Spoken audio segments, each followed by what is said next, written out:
another Chrysler 300C. We're going to get up the codes and see what we find. Once I find the port.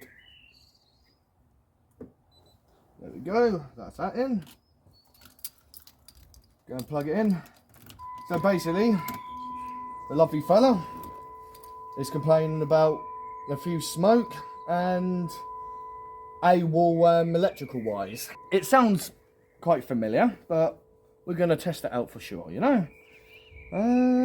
Once I find exactly what I wanted. Right, scan. So we're going to press auto scan and see what we find. Here we go. Let's see what it shows up with. Dun dun dun. And yes, I'm using this scan tool, not the other one, because the other one, it's got the VIN that's specially programmed to my car. So we're going to have a good look around and see what's what. No radio crypt. He changed his radio, so we don't care about that. Same as my car. Right, passenger seat modules. Da-dee-da-dee-da. Does your heated seat work? Yeah. His heated seat still works, so we don't need to care about that. So, glow plug circuit. So, it looks like glow plug modules, but like I said, a lot of this are a bit dually. So, CAN bus B. That code looks familiar, doesn't it? When we did the HID before, if you look on the previous video. That code, quite familiar. Mirror positioning sensors, da-dee-da-dee-da, horizontal passenger mirror positioning thingies. This is how we're going to check. Let's go in reverse.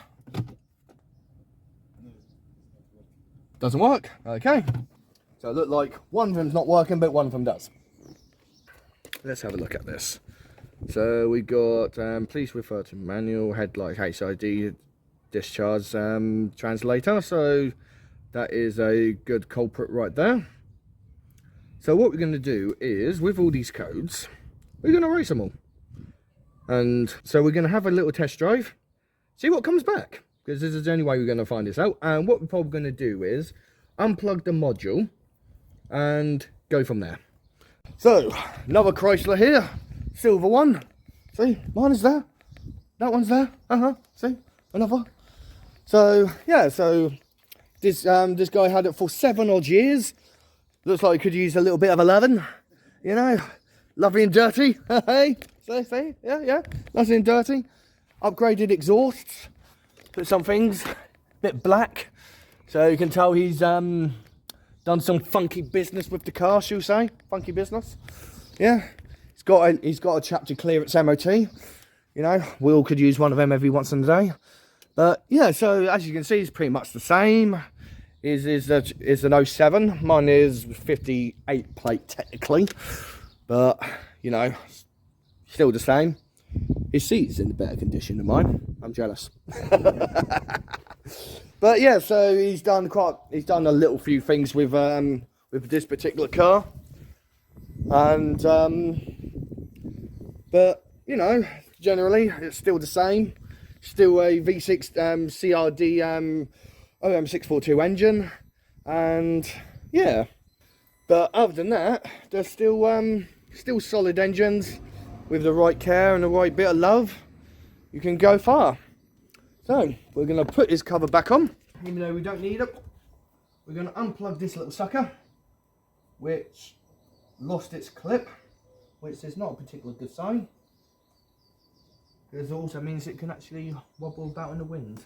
We're going to leave this unplugged, have a little drive, see what happens. So, let's get on with it. Right, we're going to take a little drive, see what you find. He has his suspension done. He says it drives like a boat too much, so he changed his suspension system. I doubt you actually find too much of a difference on that one, don't you? Yeah. Just a little difference, not much. Still drives like a boat. See, these cars are just heavy for their own good, so they will drive like that. But you know, they're not too bad of a vehicle. They're lovely cars, nice and comfy. Left, right, yeah. Lost. Yeah, let's go.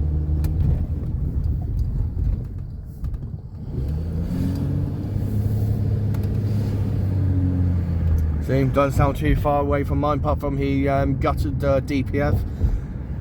Don't makes a lot of difference to sounds, unfortunately, when you gut them. But yeah, so he gutted the DPF. There's not a lot of difference in the sound. Apparently he's got a tiny bit if you really pay attention, but that's the thing, you have to put a lot of attention into it. Like when you look at it in broad sense, and the cost of not having your MOTs too much. What is this guy doing? Yeah, exactly. We got you a camera, mate. Dodgy get. But yeah, so yeah, it's not too bad.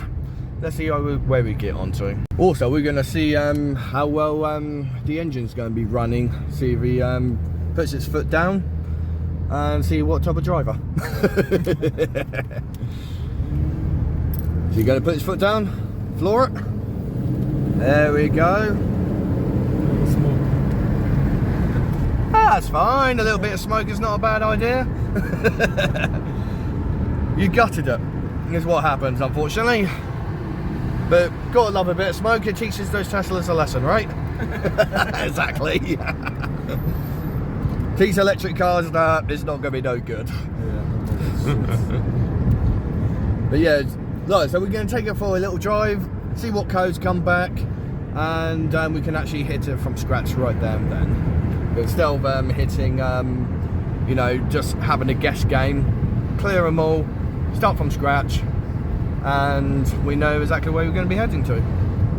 One thing you can always actually learn about cars is when you're driving them, use your nose, smell them. If you smell in your car and whatnot, and you notice something is a bit wafty, and especially if the smell actually lingers, like you know, let's say you're driving along and you're behind a particular, you know, some vehicles, it's going to be hard to notice because you don't know if it's going to be you or them. But if it's going to be, let's say, for example, it's going to be someone else, and you know, you pull away and the smell disappears, then you know for a fact that it's going to be actually, it's going to be them. But let's say you turn away and the smell still stays for a good half an hour, and then you know it's going to be you.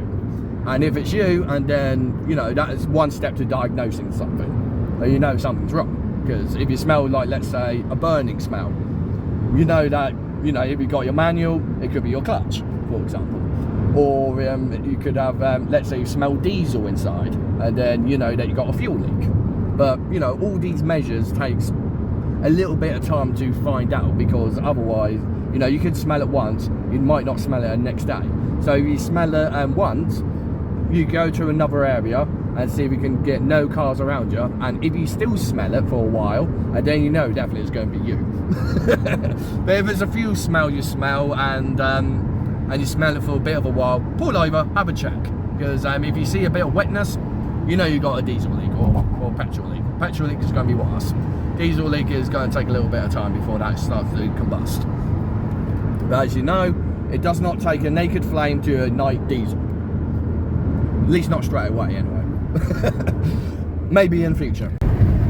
See, he's flooring it. 100 miles an hour. Not too bad, not too bad. These cars do have a lot of pick up and go.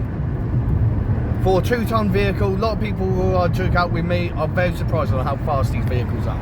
They're extremely fast, especially for a 2-ton lump. You know, as what people say, you know, they're not going to catch up to the dickheads, but they certainly will put a smile on your face and throw you back in comfort. Hey. Right, there we go. Let's auto search. Let's see what you find out. Well, so far so good. But we'll see what happens. It's normally after the radio when something's little pops up.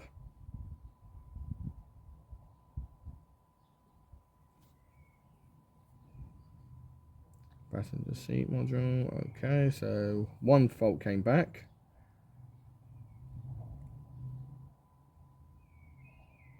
Yep, not equipped.